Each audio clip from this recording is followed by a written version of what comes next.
Selamat sore. Saya sedang di depan gedung Jogja Gallery. Saya ingin menonton pameran tunggal pada Arya Palguna yang bertajuk apa ini? Dua Musim. Kita nonton ya.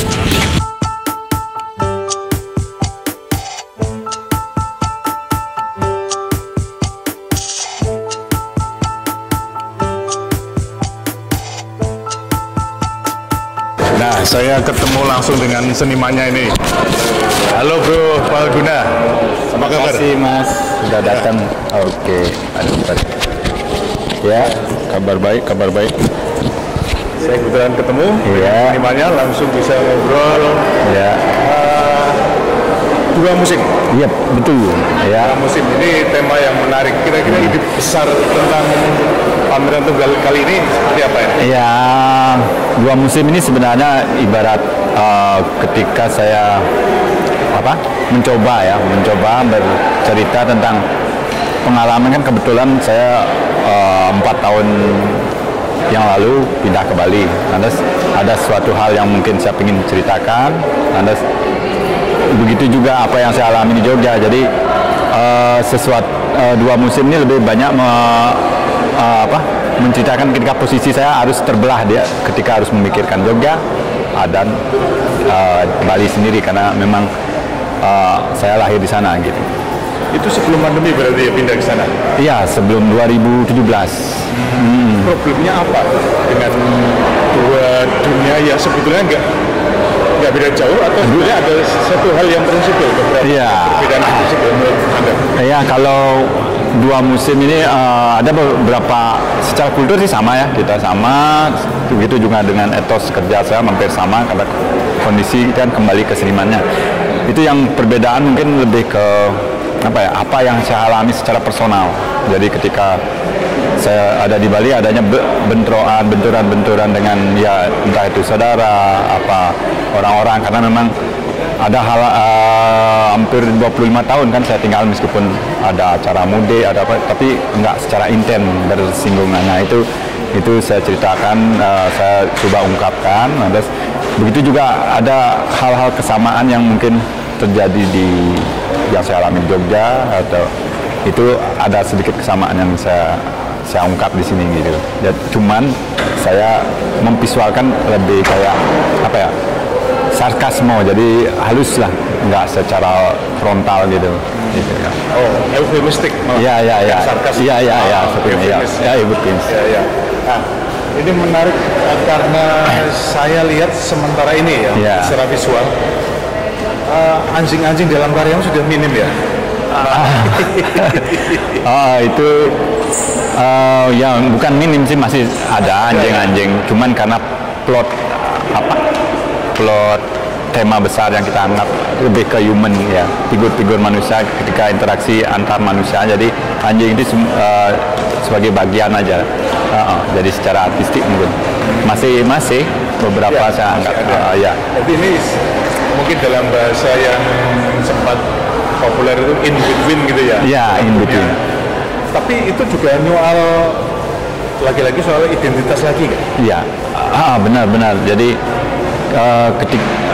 pengalaman secara langsung yang saya hadapi ketika saya harus ke Bali ya, meskipun saya orang asli Bali, di Ubud tinggal, itu ada istilahnya kayak ada yang mempertanyakan, ada yang gimana sih, terutama dalam masalah adat. Jadi meskipun saya orang situ, masih ada kecanggungan saya sendiri sih sebenarnya. Jadi kalau untuk blended itu agak lama lah prosesnya. Nah itu yang.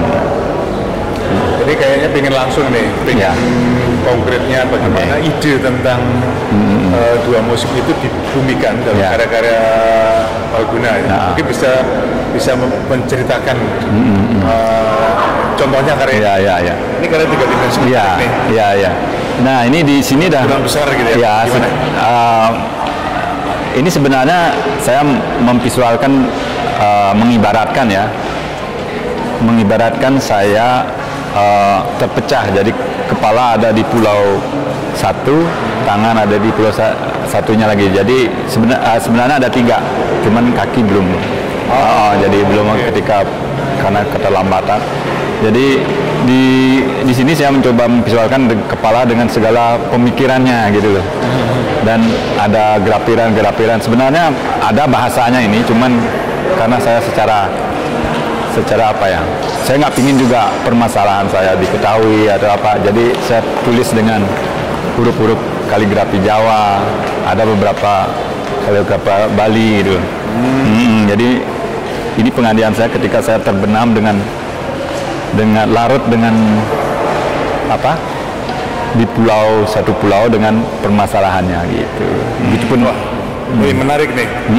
Terpisah antara kepala, tangan, pikiran, mungkin tangan harus memegang di mana gitu kan. Bisa langsung lihat ya, silakan. Oke, kita bisa langsung lihat tangan yang di ruang sebelah. Benar.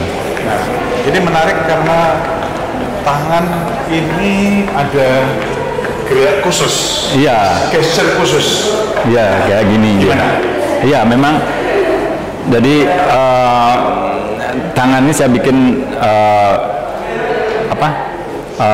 kayak Buddha itu dalam artian mudra gerakan Buddha saya ambil satu. Jadi saya ingin saya memberi istilahnya kalau dia memberi berkah dia. Iya, jadi ketika kepala di pulau satu, saya di pulau ini karena memang mau nggak mau saya harus memikirkan dua lokasi ini. Jadi jadi karena anak-anak kuliah di sini, saya di balai. Nah itu jadi agak inilah puitis sih ya bahasanya gitu. Intinya kira sebenarnya karena ini kan mudra posisi mudra ini dan sebetulnya kan itu Buddha kamu Hindu. Bagaimana berangkatnya ketika kamu dengan sadar sengaja membuat simbolisasi di gerak mudra itu karya patung ini. Jadi gini, kalau bagi saya itu pemakaian gerak mudra itu kayaknya akan lebih nasional, lebih membumi ya, karena semua juga tahu gerakan gitu. Kalau di beberapa pendeta kita pakai agak sulit ini. Secara purpose istilahnya pemaknaannya agak sulit gitu. Makanya saya ambil salah satu gerakan gitu. Kan gerakan banyak sekali ya. Tradisi Hindu itu Buddha. Iya benar. Namaskara. Nah itu gerakan yang sebenarnya agak sulit untuk mengidentifikasikan bahwa itu pemberian berkah gitu kan, memberi selamat. Nah ini gitu. Nah ini tadi kamu katakan sebetulnya ada 3 potongan tubuh. Kaki satu lagi. Kaki. Bagaimana prosesnya? Apa itu agenda pameran ketiga? Pameran berikutnya? Ya mungkin. Tapi sebenarnya saya pinginnya ada tiga tempat itu. Jadi karena satu lagi kan Sumatera nih, istri di Sumatera. Jadi itu kayaknya penyimbolannya akan lebih bagus meskipun entah mana yang saya taruh menimbulkan Bali, Jawa atau Sumatera gitu. Ya, kalau plan kedepannya ya mudah-mudahan. Ini pameran tunggalmu yang keberapa? Ke 14 atau 15 ya. 14 atau 15? Ya lumayan lah. Termasuk gitu ya, sering dan produktif ya? Ya karena memang saya mempunyai kesadaran harus mengupgrade. Pertama mengupgrade, terutama ke audien gitu kan. Ke audien ketika kita harus tunjukkan apa plus minusnya, kita harus terima itu. Nah itu aja. Jadi kalau kita simpan di studio ya mungkin ya untuk dibeli atau dijual itu oke lah. Tapi progres atau step yang kita dapat dari pencapaian itu apa? Nah itu yang saya ingin outputnya. Termasuk pameran tunggal di luar? Tunggal dulu ada.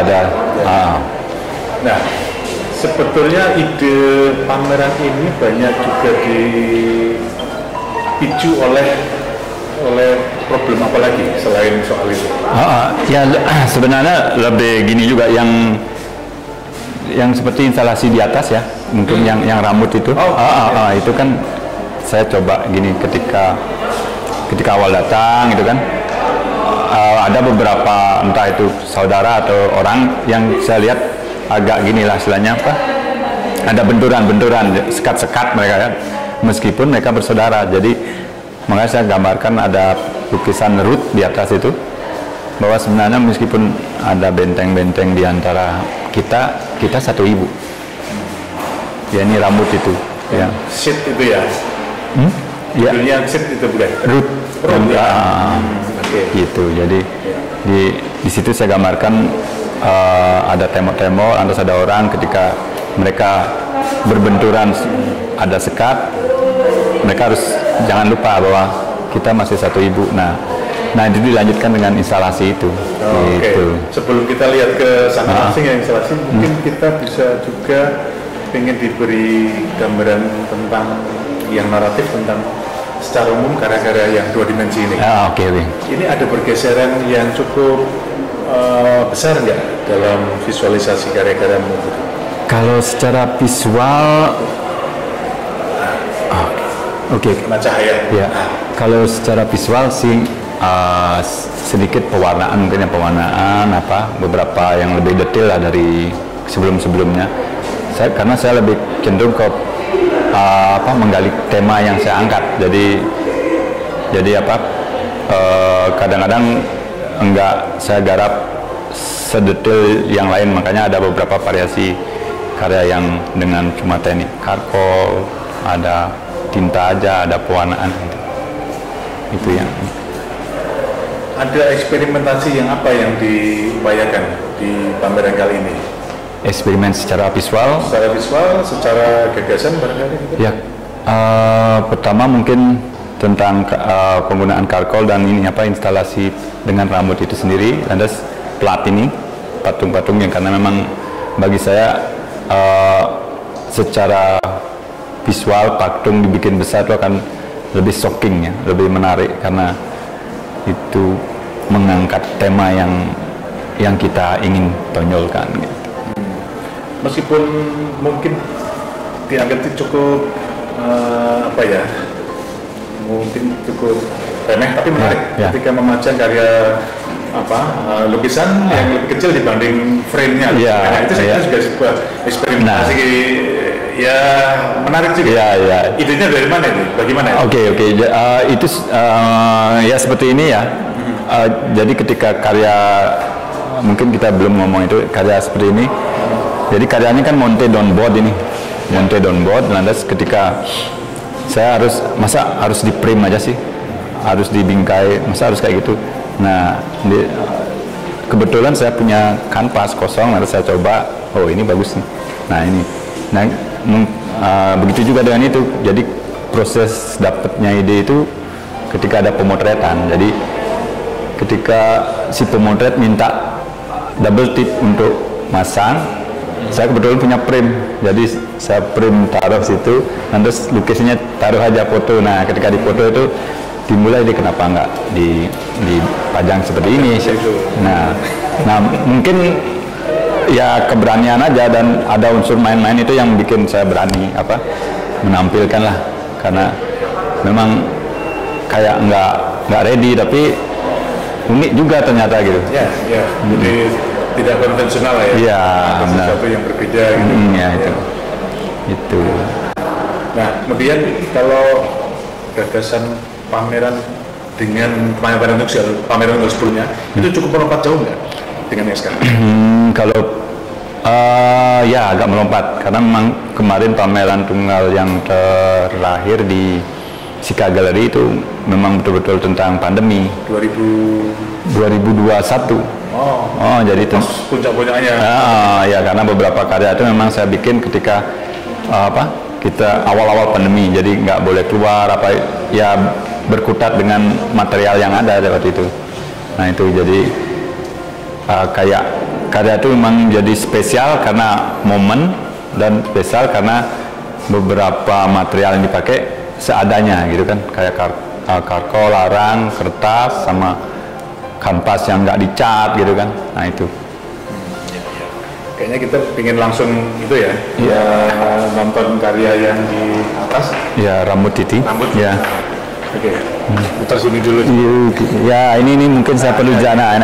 Nah, dia ruangan ini banyak berkisah tentang hidup itu saya never flat. Nah, makanya itu karya kuncinya. Jadi Life is never flat. flat. Iya, jadi kita berenang kayak berenang kan, naik turun, berkeringat juga. Nah, ini beberapa pecahan-pecahan apa ya, kayak seperti ketika saya menyanjung istri lah istilahnya. Itu dengan kuda hijau dari gimana si ya, bukan hit ya. Bukan makanya si. Ya, jadi dia gimana dia tap mensupport saya gitu kan. Lantas ini juga dengan enigma, di mana teka-teki ketika ini saya mau membicarakan ketika orang udah titik nadirnya itu baru ingat dengan Tuhan kan. Jadi udah baru dia ingat sembahyang apa. Nah ini tentang apa? Ketika ini tentang Twitter, ini burung Twitter saya. Jadi dimanapun kicauannya Twitter itu tetap akan ada kekuasaan besar yang memantau gitu. Nah ini tentang toleran. Jadi ini saya menggambarkan tentang orang Cina ya. Cina, orang-orang kita yang dimana mereka terpenjara sebenarnya, itu bayangan penjara. Jadi meskipun mereka hidup dengan kemewahan, tapi segmen negatif orang-orang kita itu tetap ada. Jadi itu kan saya sosial kayak seperti terpenjara. Iya gitu. Jadi itu. Wah, menarik nih. Jadi simbolik ya. Ya makanya saya berani enggak ini. Oke. Ini ketika ketakutan saya di sini, jadi sleep one eye open. Jadi ya itu ketika tidur itu kan segala sesuatu bisa terjadi kan, kita orang baru apalagi adanya kejahatan apa. Jadi saya membayangkan saya tidur dengan satu tidur mata enggak gitu, sleep with one eye.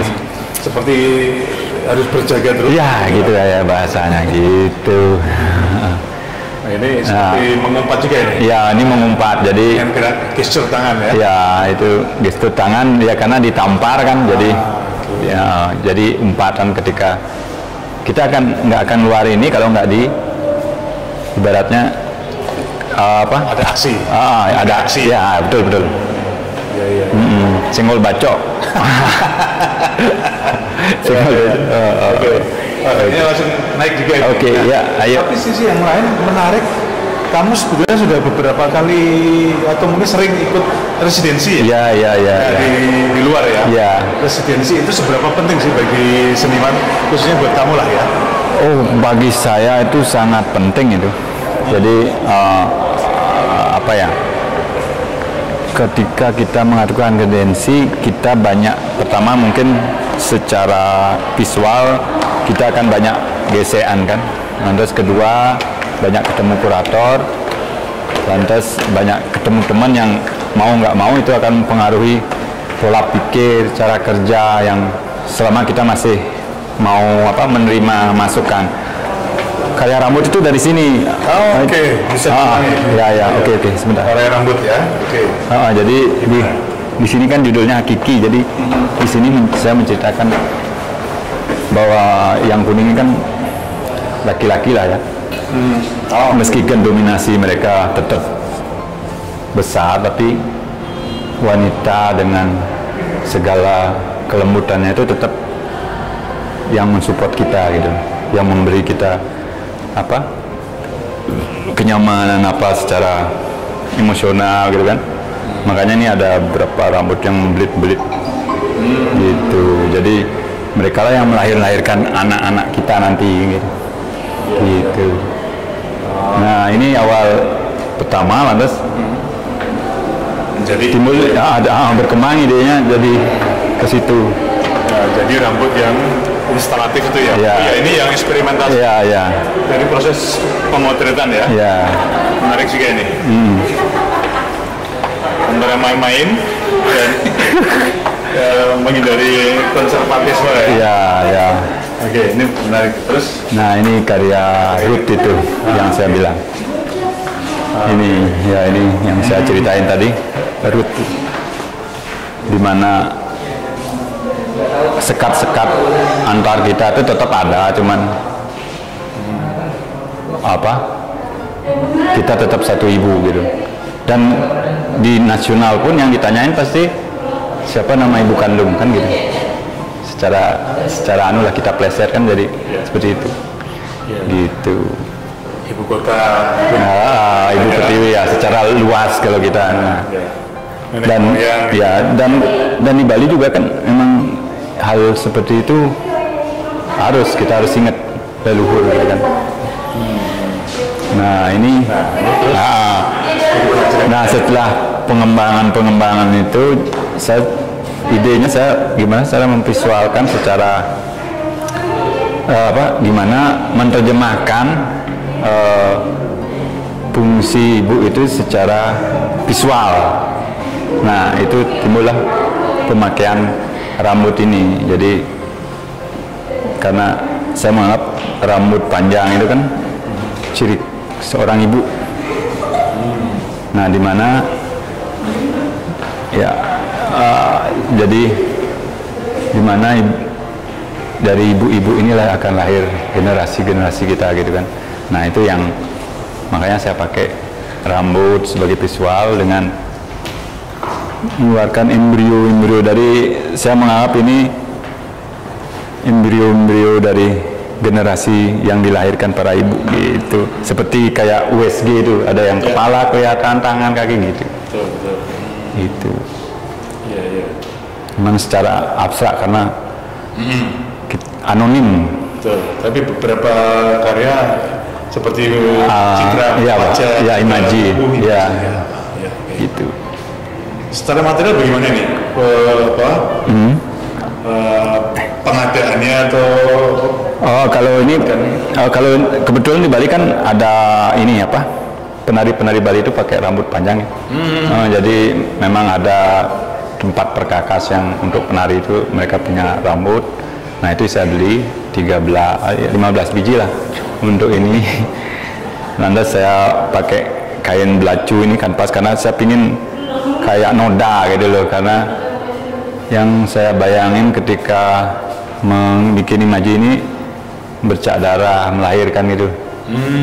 Jadi ya, jadi unsur antik sama kelas apa ya, kotor itu bercampur seperti becak-becak ini. Kan saya pakai kopi nih untuk bikin unsur-unsur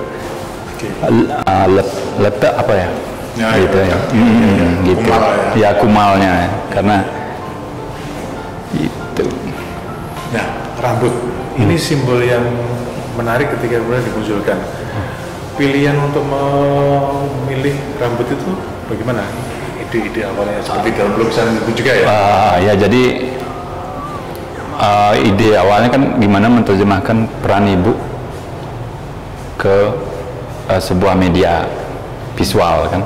Nah itu jadi yang lebih ikonik seorang ibu itu ya rambut dengan panjang, dengan apa ibaratnya kondi kalau di Jawa gitu ya. Nah itu makanya pilihan tuh rambut. Terus beberapa yang lain seperti kayak tap lampu itu agak lain ya? Ya itu ya itu apa, gimana ya? pingin Ide seperti apa ini? ya ini kayak ini apa, sebenarnya kap lampu ini duluan ada, cuman saya apa, ini seperti planet gitu kan, apa piringan ini yupu. Jadi ya saya udah gambar aja gitu. Itu yang pingin ya, mungkin ini seperti bermain dengan media baru gitu. Ya. Secara keseluruhan pameran ini sudah sesuai dengan ekspektasi awal dari munculnya konsep, ide, dan kemudian diterjemahkan dalam bentuk visual, atau masih ada hal yang ada beberapa yang enggak ya, seperti tadi apa patung kaki itu yang belum. Lantas mungkin beberapa karya yang memang lebih setelah karyaan itu kumpul lebih lebih menukik ke apa ya, ke permasalahannya. Itu aja kurang lagi dikit karena ini kayak lebih personal kan. Nah mungkin next akan kita saya coba lebih kayak rambut ini kayaknya lebih asik untuk dikemas lagi. Nah ini karena betul-betul menarik gitu.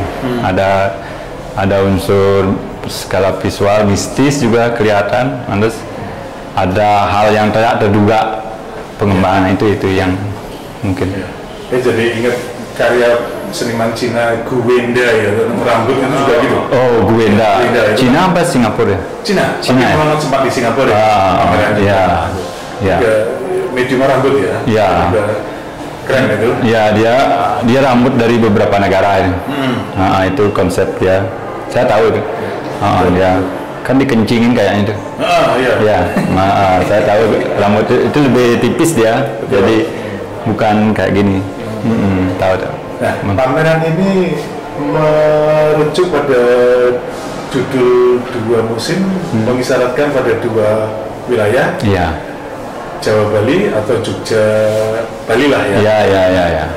Ini apa akan ada agenda untuk bisa dipamerkan di Bali juga, untuk bisa memberi kabar ke mereka juga, narasi ke Bali bahwa aku ada problem dengan dua musim dan dua wilayah ini. Ya, kalau gini, terlepas dari konsep yang saya angkat tentang dua musim ini, sebenarnya saya tuh punya jenjang kayak gini pingin mengupgrade dari Bali udah, dari Jogja, nah mungkin Jakarta itu, nah itu lebih karena kalau di Bali mungkin audien itu mungkin nggak sebegitu tertarik karena ya tahu sendiri kan permasalahan itu memang harus digodok. Bali dengan kondisinya ya kayak gitu seni rupa Bali ya masih mungkin ke visualnya mereka lebih ke artistiknya itu kadang unsur tematik itu kurang menarik bagi mereka artistik. Nah kalau di Jogja kan hampir dua-duanya ada pertanyaan-pertanyaan yang bagi saya sendiri itu akan menambah kan, ini kurang lebihnya output input. Oke, terakhir ini akan kecenderungan visual pada terutama lukisan ini akan tetap mengembang pada karya-karya setelah ini, setelah pameran ini, atau akan ada pergeseran banyak? Kalau bilang pergeseran kayaknya enggak mungkin ya, karena saya juga belum tahu nanti gimana. Cuman untuk mendevelop perkembangan terus itu kayaknya sangat dan harus, saya kira itu. Jadi saya nggak harus ada target saya harus berkembang gitu kan, atau saya harus mau berpindah atau berubah, itu enggak. Jadi mengalir sesuai kemampuan, karena bagi saya ketika karya itu kita pegang secara konsep, secara visual, akan sangat mudah kita akan menceritakan, memberi istilahnya, bisa memberi penjelasan konsep karya kita ini apa. Nah itu, jadi bagi saya kita tahu apa yang kita bikin, bukan untuk mereka kita tonton, tapi kita tahu sendiri dulu baru kita pertontonkan gitu. Kalau saya Oke, ya, terima kasih Mas Kus, terima kasih.